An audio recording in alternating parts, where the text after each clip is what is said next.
சூரியனை நோக்கி டார்ச் வெளிச்சம் அடிச்சு பார்த்தாங்க. ஆனா வெளிச்சத்துல தெரியல. டார்ச் ஆஃப் பண்ணுங்க, சூரியனே போதுன்னு சொல்லியிருக்காங்க.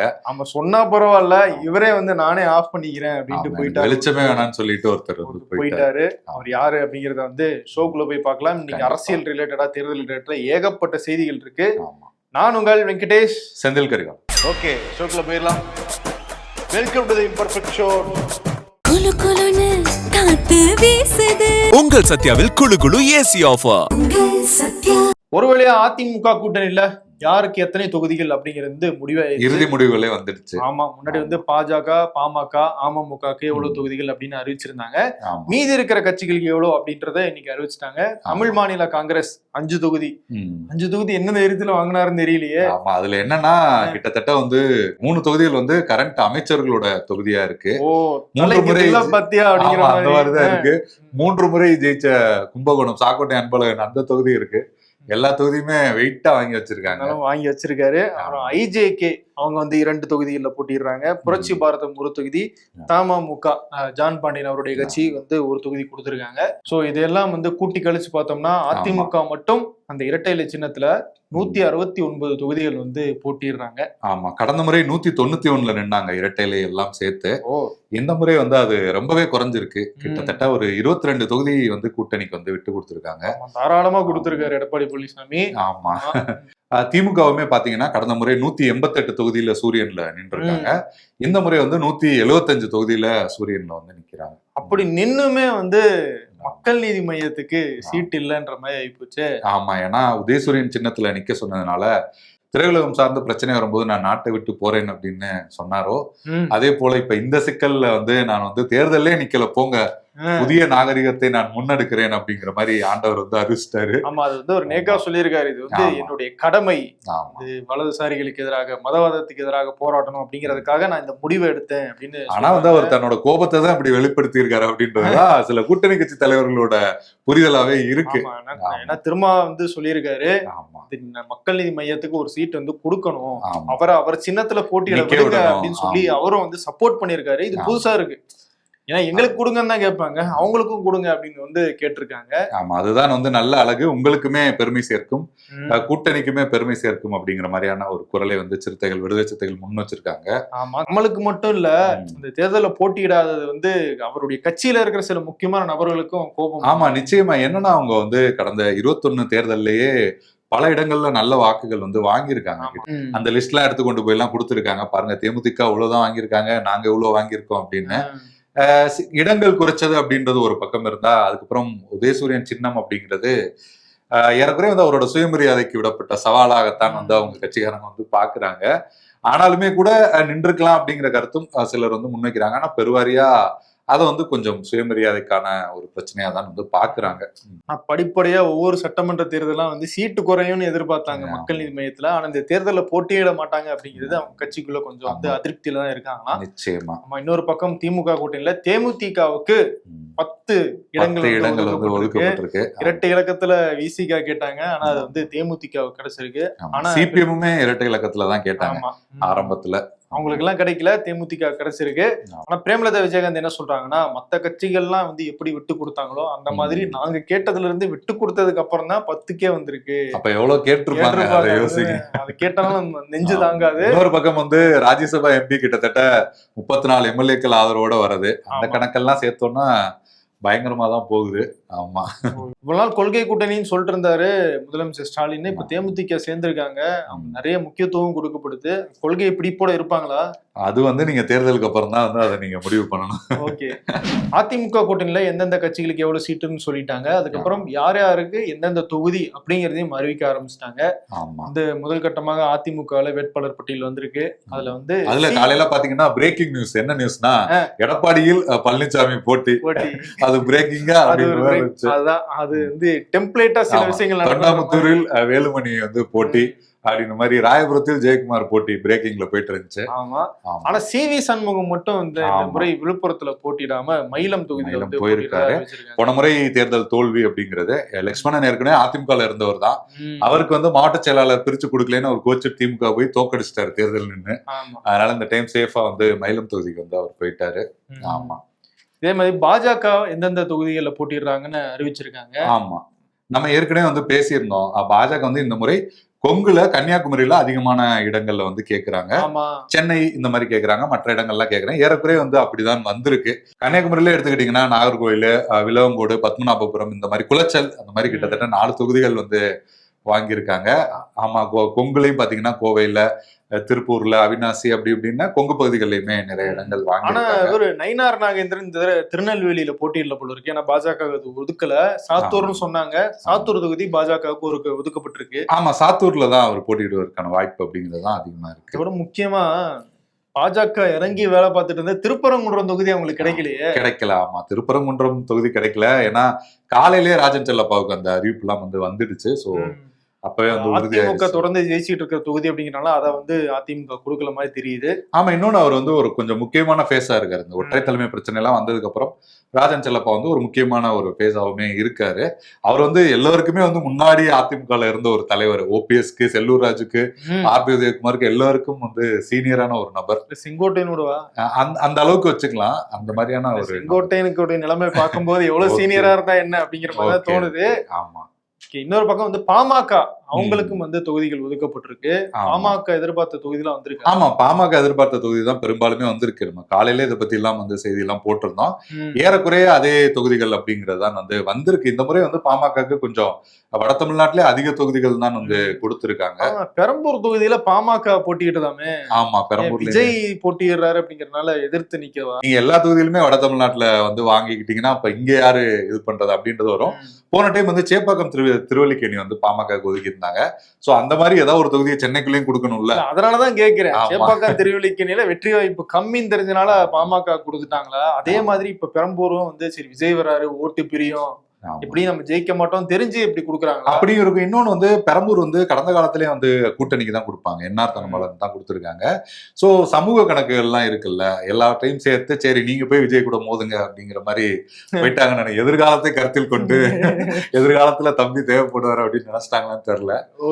ஓகே, அந்த மாதிரி ஒரு முடிவு வந்து எடுத்திருக்காங்க. அமமுக எடுத்துக்கிட்டாலுமே கூட வந்து காரைக்குடி, ஒட்டப்பிடாரம், திருவையாறு இப்படிலாம் நம்ம பெரியகுளம் இப்படிலாம் நம்ம எதிர்பார்த்த தொகுதிகள் தான். இவங்க போட்டிடுவாங்கன்னு தெரிஞ்ச தொகுதி. ஏன்னா கடந்த முறை 21ல போட்டிட்டு அவங்க வந்து 30,000 40,000 இந்த மாதிரிலாம் வாக்குகள் வாங்கியிருந்தாங்க மன்னார்குடி இப்படி. சோ அந்த தொகுதிகள் ஆமா ஏறக்குறைய வந்து எல்லாமே அப்படிப்பட்ட தொகுதிகளாக தான் வந்து கிடைச்சிருக்கு அப்படிங்கறதான் பார்க்க முடியும். ஓகே, எடப்பாடி பழனிசாமி இன்னைக்கு வந்து மயிலாப்பூர்ல தன்னுடைய பிரச்சாரத்தை ஆரம்பிக்கிறாரு. மயிலாப்பூர் கபாலீஸ்வரர் கோயிலுக்கு போய் ஆரம்பிச்சாரு. சென்னையில மயிலாப்பூர் பாஜக தொகுதியில பிரச்சாரத்தை ஆரம்பிக்கிறாரு. ஆமா, இன்னொன்னு வந்து சென்னையில வந்து டி நகர் போகும், வேளச்சேரி போகும், அந்த மாதிரி நிறைய விஷயங்கள் சொல்லிட்டு இருந்தாங்க. ஆனா ஒரு தொகுதி தான் வந்து போயிருக்கு, மயிலாப்பூர் மட்டும் தான் போயிருக்கு. அதையுமே நம்ம கவனிக்கணும் கண்டிப்பா. ஐபிஎஸ் ஆன் ரோட் சிபி வந்து தமிழ்நாடு முழுக்க டிராவல் பண்ணிட்டு இருக்காரு. ஆமா, திருச்சியில எல்லாம் ஒரு வீடியோ எல்லாம் போட்டிருந்தாரு, பார்த்தேன். மக்கள் கிட்ட எல்லாம் போய் யாருக்கு ஆதரவு அப்படின்னா மக்களுடைய பல்ஸ வந்து களத்துல இருந்து சொல்லிட்டு இருக்காரு. இன்னைக்கு ஒரு முக்கியமான இடத்துக்கு போயிருக்காரு, வேங்கை வயல். வேங்கை வயல்ல இப்ப என்ன நிலவரம் அப்படிங்கறத சிபி நமக்காக பதிவு பண்ணி அனுப்பியிருக்காரு, பாருங்க. Okay. Welcome to Imperfection on Road, Vigadan Election Express 2026, powered by Chennai Silks, associate sponsor Boomer Session Dhotis. நேற்று திருச்சியில் மொத்தம் 9 சட்டமன்ற தொகுதி கள நிலவரத்தை எடுத்துட்டு நேற்று வந்து ஈவினிங் வந்து திருச்சியோட இன்ஃப்ளூயன்சர்ஸை பல பேர் வந்து மீட் பண்ணியிருந்தோம். அவங்க திருச்சியில் இன்னும் என்னென்ன மாதிரிலாம் டெவலப் பண்ணதான் நல்லா இருக்கும்னு வந்து நம்ம கூட ஷேர் பண்ணிக்கிட்டாங்க. அந்த வீடியோ வந்து வெளிவரும். நேற்று நைட் இங்கே புதுக்கோட்டை மாவட்டத்துக்கு ரீச் ஆகிறதுக்கு ஒரு 11 மணி ஆயிடுச்சு. காலையில் ஒரு 6 மணிலேருந்து புதுக்கோட்டை, அப்புறம் விராலிமலை, இப்போ கந்தரக்கோட்டையில் நின்றுக்கிட்டு இருக்கோம். புதுக்கோட்டையை பொறுத்த வரைக்கும் அங்கே வந்து பஸ் ஸ்டாண்டில் கழிவறை வசதியே இல்லைன்னு சொன்னாங்க. அதே மாதிரி பேருந்து வசதிகள் போதுமான அளவுக்கு இல்லைன்னு வந்து சொன்னாங்க. சாலை வசதிகள் இல்லை, குடிநீர் வசதி இல்லைங்கிறத கேட்க முடிஞ்சது. புதுக்கோட்டையை பொறுத்த வரைக்கும் கொஞ்சம் திமுக டாமினேட்டாக இருக்க மாதிரி தெரியுது. விராலிமலையை பொறுத்த வரைக்கும் அங்கே அதிமுகன்னு சொல்கிறது தானே நிறைய பேர் விஜயபாஸ்கர்னு சொன்ன கேட்க முடிஞ்சுது. விராலிமலையில் இருக்கிற பெண்கள் அதிகமாக சொன்னது என்னன்னா, இங்கே வந்து டாஸ்மாக் கடை நிச்சயம் ஒழிச்சே தீரணும். டாஸ்மாக்ல எங்கள் கணவர்கள் என் குடும்பத்தை சேர்ந்த அடிக்ட் ஆகி என் குடும்பமே நாசமாக போயிட்டு இருக்கிறாங்க. அதெல்லாம் தாண்டி விபத்துகள் அதிகமாக நடக்கிற பகுதியாகவும் விராலிமலை மாறி இருக்கு, நிச்சயம் மாறணுங்கிறத சொன்னாங்க. அடுத்து நம்ம போன பகுதின்னு பார்க்குறப்ப வேங்கை வயல் நடந்த அவலம் எல்லாருக்குமே நமக்கு வந்து தெரியும். வேங்கை வயலில் போய் இறங்கினோடனே காவல்துறை வந்து நம்மக்கிட்ட வந்து பேசி அனுமதி வந்து மறுத்துட்டாங்க, நீங்கள் எடுக்கக்கூடாதுன்ட்டாங்க. அது காரணம் என்ன சொன்னாங்கன்னா, வந்து கோர்ட்டில் வழக்கு நடந்துக்கிட்டு இருக்கு, ட்ரையல்லாம் போய்கிட்டு இருக்கு, அதனால் நீங்கள் அனுமதி வாங்கிட்டு தான் உள்ளுக்குள்ளே என்ட்ராகணுன்னாங்க. அதனால் அங்கேருந்து நம்ம கிளம்பி வர வேண்டிய சூழல் ஏற்பட்டிருக்கு. நம்ம டீம் வந்து வேங்கை வயலுக்குள்ளே போயிருந்தோம். வேங்கை வயலுக்குள்ளே போகிறப்பவே போலீஸ்காரங்க பார்த்தாங்க. ஆனால் நம்ம ஊருக்குள்ளே போய் சில குடும்பங்கள்கிட்ட வந்து பேசணும். பட் வீடியோ ரெக்கார்ட் எதுவுமே பண்ணலை. அதுக்குள்ளே போலீஸ் வந்தாங்க. வந்து இங்கே வந்து நீங்கள் பர்மிஷன்லாம் உள்ளே வரக்கூடாதுன்னு வந்து சொல்லியிருந்தாங்க. Yes sir. சரிங்க சார், சரிங்க சார். புரியுது சார். சரிங்க சார், ஓகே சார். எலெக்ஷனால வந்தவங்க. சரி sir, okay sir, okay sir. நாங்கள் புரிஞ்சுக்கிட்டோம் சார். Thank you sir. நம்ம எலெக்ஷன் டைம் தானே நம்ம சொல்லி பார்த்தோம். பட் அவங்க கேட்கல. அனுமதி வாங்கிட்டோம், நீங்கள் உள்ள வாங்கினாங்க. பட் அந்த பகுதி மக்கள் நம்மக்கிட்ட சொன்ன கருத்து என்னென்னா, எங்களை சார்ந்த ஒருத்தவங்களை குற்றவாளி ஆக்குறது எங்களால் ஏற்றுக்க முடியவே இல்லை அப்படின்னு அவங்க வந்து சொன்னாங்க. பட் அவங்களால வெளிப்படையாக வந்து பேச முடியல, பக்கத்தில் காவல்துறை இருந்ததுனால. அதனால் அங்கிருந்து வெளியேற வேண்டிய சூழ்நிலை நமக்கு வந்து ஏற்பட்டுச்சு. வேங்கவேல் போனதுக்கப்புறம் நம்ம வந்த பகுதின்னு பார்க்குறப்ப கந்தர்வக்கோட்டை தனி தொகுதி. கந்தர்வக்கோட்டை மக்கள் என்ன சொல்கிறாங்கன்னா, இங்கே வந்து ஒரு இண்டஸ்ட்ரி இருந்துச்சு, ஒரு தொழிற்சாலை இருந்துச்சு, அதை வந்து மூடிட்டாங்க, வாழ்வாதாரமே போயிடுச்சுங்கிறாங்க. நிறைய பேருக்கு பட்டா இல்லைன்னு வந்து சொல்கிறாங்க. இங்கே வந்து டாஸ்மாக் பிரச்சனை வந்து இருக்குது. இதை பற்றிலாம் அந்த மக்கள்கிட்ட கேட்டுக்கிட்டு இருக்கோம். ஒரு மாதிரி கன்ஃபியூஸாக இந்த மக்கள் சொல்கிறாங்க. திமுகவும் சொல்கிறாங்க, அதிமுகவும் சொல்கிறாங்க. பல இளைஞர்கள் டிவிக்குன்னு சொல்லிட்டு போகிறத கேட்க முடியுது. சரி, ஓகே. இப்போ வந்து நம்ம கூட இம்பர்ஃபெக்ட் ஷோடைய நேயர் வந்திருக்காங்க, சரிதாங்க. அவங்ககிட்ட பேசுவாங்க. இப்போ நம்ம கூட இம்பர்ஃபெக்ட் ஷோ நேயர் சரிகா வந்து இணைஞ்சிருக்காங்க. வணக்கம் சிஸ்டர். வணக்கம். நல்லா இருக்கீங்களா? நல்லா இருக்கேன். நீங்க நல்லா இருக்கீங்களா? ரொம்ப நல்லா இருக்கும். இம்பர்ஃபெக்ட் ஷோ டீம் வந்திருக்காங்கன்னு சொன்னோடனே வந்து பைக் எடுத்துட்டு வந்துட்டாங்க குழந்தை கூட. ரொம்ப நன்றி வந்ததுக்கு. நான் ரொம்ப பெரிய ஃபேன் இம்பர்ஃபெக்ட் ஷோட. ரெகுலரான பாப்பேன். ஓகே. எவ்வளவு வருஷமா பார்த்துட்டு இருக்கீங்க? அது ஒரு 4-5 வருஷமா பாக்குறேன். கரெக்டா பேசுறோமா? நல்லா இருக்கும். எப்பவுமே ஷோ பார்ப்போம். நல்லா இருக்கும். இப்போ கல்யாண உறவுலாம் எப்படி பண்ணிருக்கோம்? நான் அது இல்லாம ரெகுலரா பாத்துட்டு தான் இருக்கேன். நீங்க திருச்சி வந்துட்டீங்கன்னு சொல்லும் போது கூட சரி அடுத்து வந்தா இங்க வாங்கன்னு சொல்லுவோன்னு கமெண்ட் பண்ணுவோன்னு பார்த்தேன். அப்புறம் எப்படி இன்டீரியருக்குள்ள எல்லாம் வர முடியாதுன்னு நினைச்சேன். இங்க வேங்கை வேல் இருக்கதை மறந்துட்டேன். ஆமா, கிட்டத்தட்ட எல்லா ஊர்லயும் இன்டீரியர் வரைக்கும் போய் தான் கருத்து கேட்டுக்கிட்டு இருக்கோம். ஏன்னா ஒரே இடத்துல எடுத்தா கருத்து கரெக்டா வராது இல்ல. ஆமா ஆமா. ரொம்ப மகிழ்ச்சி வந்ததுக்கு. ரொம்ப சந்தோஷம் உங்களை பார்த்ததுல. எக்ஸ்பெக்ட் பண்ணவே இல்ல. Thank you so much. Thank you so much. Bye bye. Tamizhaga Vazhvurimai கட்சி தலைவர் வேல்முருகன் அவர் நான் இந்த வந்து தேர்தல்ல போட்டியிடல அப்படின்னு அறிவிச்சிருக்காரு. ஆனா என்னன்னா அவருக்கு வந்து ஒரு தொகுதி அப்படி கொடுத்திருந்தாலுமே கூட இந்த முறை அவர் வந்து கட்சியில யாரையாவது நிக்க வச்சுட்டு நிக்க வேண்டாம் அப்படின்ற முடிவுல தான் இருந்தாரு. அவர் ஏற்கனவே நம்ம 3 முறை எம்எல்ஏ இருந்துட்டோம், கட்சியில நிறைய நிர்வாகிகள் இருக்காங்க, அவங்களுக்குலாம் ஏதாவது வாய்ப்பு கொடுக்கணும் அப்படிங்கிற மாதிரிதான் இருந்தாரு. இப்ப அந்த சூழலும் இல்லாம தனிச்சு நிக்க போறதுனால அவர் வந்து போட்டியிடல, நான் வந்து 234 தொகுதிக்கும் பிரச்சாரத்துக்கு வந்து போறேன் அப்படிங்கிற மாதிரி சொல்லியிருக்காரு. திமுக பத்தி இனிமேல் பொட்டு வைக்கிறேன் பாருங்க அப்படின்னு வந்து சொல்லியிருக்காரு. ஆமா, இதே வந்து சிலர் வந்து கேக்குறாங்க, நீங்க இவ்வளவு நாள் இருந்துட்டு இப்போ வந்து நீங்க அதிகாரிகள் பத்தி எல்லாம் ஆரம்பத்துல இருந்தே விமர்சனம் வச்சிருக்கீங்க, ஆனா அமைச்சர்கள் பத்தி இவ்வளவு நாள் விட்டுட்டு இப்ப பேசுறீங்களே அப்படிங்கிற மாதிரியான குரலையும் பார்க்க முடியுது. அதே வேளையில நிறைய ஆதரவாகவும் பேசுறாங்க, அவரை விட்டுருக்க கூடாதுங்க அப்படிங்கிற மாதிரியான குரல்களும் நிறைய கேட்க முடியுது. இன்னொரு பக்கம் அமைச்சர் நேரு அவர் மேல ஏன் நீங்க இன்னும் வழக்கு பதியல அப்படின்னு சொல்லி உயர்நீதிமன்றம் லஞ்ச ஒழிப்புத்துறையை பார்த்து கேட்டிருக்காங்க. லஞ்ச ஒழிப்புத்துறை என்ன சொல்றாங்க? லஞ்ச ஒழிப்புத்துறை வந்து ஒரு அமைச்சர் மேல நடவடிக்கை எடுக்கணும்னா அரசு கிட்ட தான் வந்து அரசு கிட்ட அனுமதி எல்லாம் வாங்கிதான் வந்து எடுக்க முடியும். அனுமதி எல்லாம் வராது. ஆமா, அது ஒண்ணு. இன்னொன்னு வந்து இப்ப வந்து தேர்தல் விதிமுறைகள் வந்து வந்துடுச்சு, இதுக்காக தான் அவங்களுமே வெயிட் பண்ணாங்க. இதுக்காக தான் அவங்களுமே வெயிட் பண்ணாங்க. அந்த வழக்கு பதியறத தாமதப்படுத்திட்டே அது வந்து இனிமே வந்து தேர்தல் நடத்தை விதிகள்லாம் வந்துருச்சு, இனிமே அரசு யார் மேல அப்படின்ற மாதிரி அவங்க எதுக்காக வெயிட் பண்ணாங்களோ அது வந்து நடந்துருச்சு அப்படிங்கிற மாதிரி தான் பார்க்க முடியுது.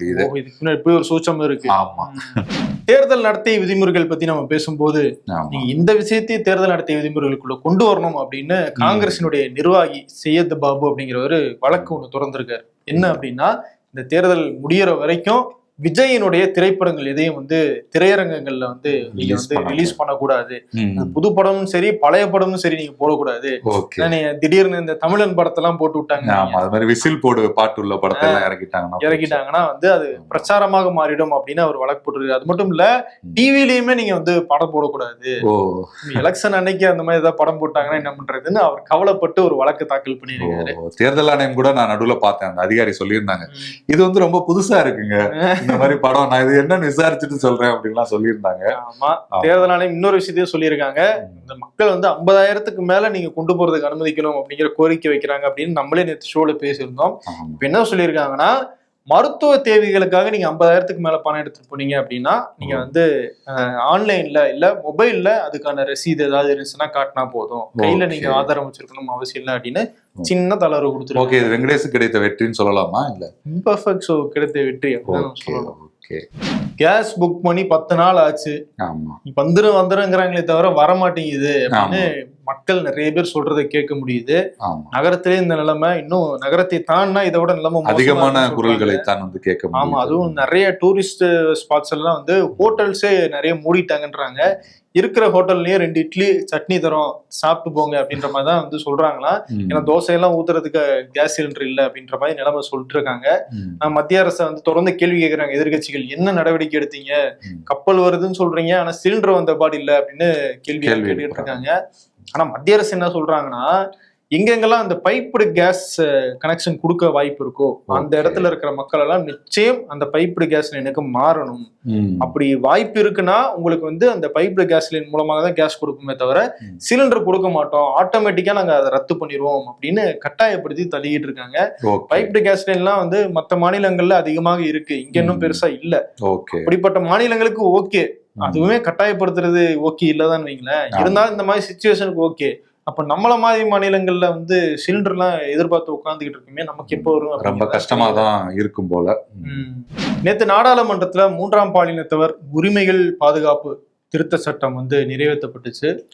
அந்த திருத்த சட்டத்துக்கு எதிராக இந்தியா முழுக்க 3ஆம் பாலினத்தவர்கள் வந்து எதிர்ப்பு தெரிவிச்சிருக்காங்க. காரணம், அதுல அவங்களுடைய அந்த ஐடென்டிட்டியை கண்டறியறது, அதுக்கான உரிமைகள் வந்து மறுக்கப்படுறதாக 3ஆம் பாலினத்தவர்கள் சொல்லியிருக்காங்க. சோ அதை வந்து அவங்களை டிஸ்கஸ் பண்ணாமே இந்த முடிவை வந்து மத்திய அரசு இந்த சட்ட திருத்தத்தை கொண்டு வந்திருக்காங்க. இது அவங்களுடைய உரிமைகளை பறிக்கிற மாதிரி இருக்கு அப்படின்னு எதிர்கட்சிகளும் கண்டனம் சொல்லியிருக்காங்க. முதல்வருமே சொல்லியிருக்காரு. உச்ச நீதிமன்றமும் இதை வந்து ஒரு குழு அமைச்சு இதை பத்தி நீங்க ஆராய்ந்து சொல்லுங்க அப்படின்னு முன்னாடியே ஒரு குழு அமைச்சிருந்தாங்க. அந்த குழுவும் இல்ல, இந்த திருத்த சட்டம் திரும்ப பெற வேண்டும் அப்படின்னு அறிக்கை தாக்கல் பண்ணியிருக்காங்க. சோ அது திரும்ப பெறணும் அப்படின்னு அழுத்தங்கள் அதிகமாகிட்டு இருக்கு. ஓகே, அடுத்தா பாத்தீங்கன்னா சோனியா காந்தி அவங்களுக்கு வந்து உடல்நிலை சரியில்லை அப்படின்னு ஹாஸ்பிட்டல்ல வந்து அட்மிட் ஆயிருக்காங்க. ராகுல் கேரளாக்கு வர இருந்த பயணத்தை எல்லாம் ரத்து பண்ணிட்டு கூட போய் பார்த்திருக்காரு. ஆனா ஏதோ சின்ன இன்ஃபெக்ஷன் தான் அப்படிங்கிற மாதிரி சொல்லியிருக்காங்க. தொடர்ந்து மருத்துவர்களுடைய பார்வையில இருக்காங்க அப்படின்னு சொல்லியிருக்காங்க. ஈரான் எங்களோட வந்து தொடர்ந்து பேசிக்கிட்டே இருக்காங்க, எப்படியாவது டீல் செஞ்சிடணும் அப்படின்னு ஈரான் ரொம்ப துடிக்கிறாங்க அப்படின்லாம் டொனால்ட் ட்ரம்ப் பேசிட்டு இருக்காரு. இன்னொரு பக்கம் நாங்க பேச்சுவார்த்தைக்கே போல, ட்ரம்ப் அவருக்கு அவரே பேசிட்டு இருக்காருன்னு நினைக்கிறேன் அப்படின்னு ஈரான் இன்னொரு பக்கம் ட்ரோல் பண்ணிட்டு இருக்காங்க. ஈரான் எங்கேயும் எழுதி வச்சு பேசிட்டு இருப்பாரு போல இருக்கு. ஏன்னா இந்த போர்ல இருந்து எப்படி வெளியேறது அப்படின்னு ட்ரம்ப்புக்கு தெரியல, அதனாலதான் அவரே வந்து நாங்களே பேச்சுவார்த்தை நடத்திக்கிட்டு இருக்கோம் அப்படின்னு பேசிட்டு இருக்காரு அப்படின்னு விமர்சகர்கள்லாம் சொல்றாங்க. போர் பத்தி பொதுவா ஒரு வாசகம் வந்து சொல்லுவாங்க, அது வந்து ஆரம்பிக்கும் போதுதான் அது நம்ம கையில இருக்கும், முடியும் போது அது வந்து நம்ம கையில இருக்காது, அதுக்கப்புறம் அது எங்கேயோ போயிடும், நம்ம நிறுத்துறது ரொம்ப கஷ்டமா இருக்கும் அப்படின்ற ஒரு வாசகம் வந்து பொதுவா சொல்லுவாங்க. ஆமா, அந்த போர், ஆனா அந்த போர் முடியும் போதுதான் இங்க நமக்கு எல்பிஜியோ இல்ல கச்சா எண்ணெய் தட்டுப்பாடு இல்ல விலைவாசி உயர்வோ வந்து கட்டுக்குள்ள வரும். நிச்சயமா இன்னொன்னு அந்த மக்களோட உயிரிழப்புகள் அப்படிங்கிறதே ரொம்ப வேதனை தரக்கூடிய செய்தியா தான் இருக்கு. ஒருவேளை ட்ரம்ப் சொல்ற மாதிரி போர் நின்னா நல்லதுதான். நிச்சயமா.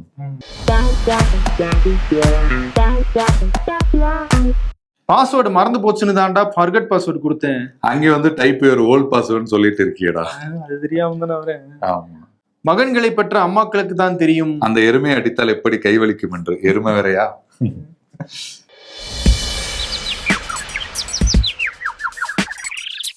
கமல், கூட்டணி நலனுக்காக சீட்டுகளை தியாகம் செய்கிறது மக்கள் நீதி மையம். அப்போ இத்தனை வருஷமா பின்னாடி உனக்கா வந்த தொண்டர்களை தெரியல அப்படின்னு இல்ல திரும்பி இருக்கிறீங்க அப்படின்றாரா கமல். ஆமா, அரசியல்ல இதெல்லாம் சாதாரணமாப்பா. ஓகே, இன்னைக்கு விருது யாரு கொடுக்க போறோம்? ஆமா, ஒரு கண்ணில் வெண்ணெய் இன்னொரு கண்ணில் சுண்ணாம்பு அப்படின்னா இப்போதைக்கு உங்களுக்கு யார் ஞாபகத்துக்கு வருவா? முதலமைச்சர் ஸ்டாலின் தான். ஆமா, ஏன்னா கூட்டணியில இவ்வளவு காலம் இருந்த கொள்கை கூட்டணி தோழர்கள் நாங்கள் வந்து அப்படின்லாம் சொல்லிட்டு, ஆமா, கடைசியில நேத்து வந்தவங்களுக்கு 10 சீட்டு கொடுத்துட்டு கொள்கை கூட்டணியில இருந்த அந்த கட்சிகள் 4-5 தேர்தல்களாக இருந்த அந்த கட்சிகளுக்கு கம்மியா கொடுத்துருக்காரு. அது மட்டும் இல்ல, ஒரு கட்சிக்கு வந்து கொடுக்கவே இல்லை மக்கள் நீதி மையத்துக்கு. அவரும் வந்து நான் போட்டியே சின்னத்தை வந்து பறிச்சிருக்காங்க. அவர் நீங்க என்ன எனக்கு சின்னம் தரதே, நான் உங்க இதயத்துல வந்து நானே வந்து உட்காந்துக்கிறேன்னு உட்காந்துட்டு இடம் இருந்தா போதும். இப்படிப்பட்ட பதில்கள் எல்லாம் அவரால் மட்டும்தான் கொடுக்க முடியும். அது புரிஞ்சுக்க புரிஞ்சுக்கிறது தான் கொஞ்சம் லேட் ஆகும், இது விஷயம். கரெக்ட். ஆமா. ஒரு பக்கம் வேல்முருகன் போயிட்டாரு, கமலஹாசன் தேர்தலே நிக்கலன்ற மாதிரி போயிட்டாரு. ஆமா, மறுபுறம் வந்து தோழர்கள், விடுதலை சிறுத்தைகள் எல்லாமே வருத்தம்பா அப்படின்ற மாதிரி தான் இருந்தாலும் இருக்காங்க. வேற வழி இல்லாம இருக்கு அந்த ஆமா கூட்டணியில. இருக்காங்க. ஹாப்பியா இருக்கிறது வந்து 2 பேர் தான் கூட்டணியில. ஆமா, தேமுதிகவும். ஆமா, காங்கிரஸ் ஹாப்பியா தான் இருக்காங்க. ஆமா. அதனால அந்த அதிருப்தி குரல்களை வந்து நம்ம வெளிப்படுத்துற மாதிரி நியாயமாரே அப்படிங்கிற விருதை முதலமைச்சர் ஸ்டாலின் கொடுத்துட்டு கிளம்பிடலாம். ஓகே, நன்றி. குலு குலுன்னு காத்து வீசுது உங்கள் சத்யாவில் குளு குளு ஏசி ஆஃபர். உங்கள் சத்யா.